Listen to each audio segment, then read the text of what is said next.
Mana qara ko'rinar ko'rinmasa. Bugun ishdan keyin oylik tarqataman. Yaxshilaganlarga bonusi ham bor. Hop bo'ladi shefim. O'g'ayni, bugun faqat Sergeyning yukini olib kelamiz. Yunosobod yukchi. Obedgacha tez ishni bitirib, ishxonaga kelib, oylik olamiz-da, keyin kontrga suramiz. Yunosobod yukini ham olib kellaring. Yakshanba kuni o'ynaysanlar kontrni. Hop bo'ladi shefim. Qayerdan bilyapti?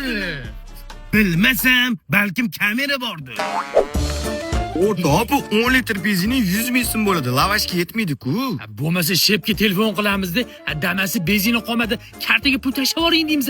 Keyin lavash ham yeymiz, benzin olib qo'yamiz. Alo shefim? Benzining tugab qoldimi? Benzin qolmadi. Hozir yechib olgan 10 litr benziningni quyginda tez ishxonaga kelgan. Bo'ldi, hozir boramiz. Shef bilib qopti benzin uxlatganimizni. Yo'q, qayerdan bildikini? Bilmasam, balkim oramizda quloq bormikin. Kel, mana to'g'ri kel. Mana cho'ntaga qo'ygan. Orqadan urdimi? Uka, ko'zingga qarab haydamaysanmi? Akalar minbor uzr, telefonga chaqilib qolmadi. Men bu $300, shunda o'zingizlar qilib olarsizlar. Bola zo'r ide kelib qoldi. Hozir ishxonaga boramiz-da, xo'jayinga mashinamiz qarasuvda yurib ketib qolib, bardyorga tegib ketib qoldi deymiz. Keyin ishxona hisobidan qilib berishadimi? O'xshab qolsa $100 dan pulimiz bor. Zo'r ideya-yu, shep bilib qolsalar-chi? Hamma mujuku oramizda hech kim sotmasa kerak. Shefim, aytsam ishonmaysiz. To'xta, o'zim aytaman. Orqangdan Cobalt yetib olgan. Qayerdan bildingiz? $300 pul ham bergan. Yo yolg'onmi? To'g'ri, shu pulni sizga bermoqchi edim mana. Bilib qo'ydilar bular.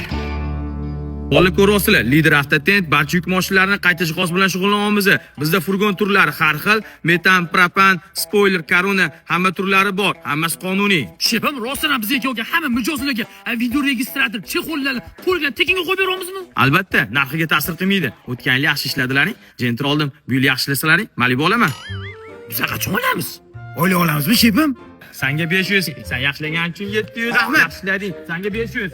Tushunmadim. Hozir sen bilan men 500 olib, men 700 oldimi? Yaxshilaganimiz ham beradi. Demak, shepga hamma gapni shu yetkizgan bu quloq bo'lsa kerak. Agar nobodo meni ursalaring, shefga aytaman.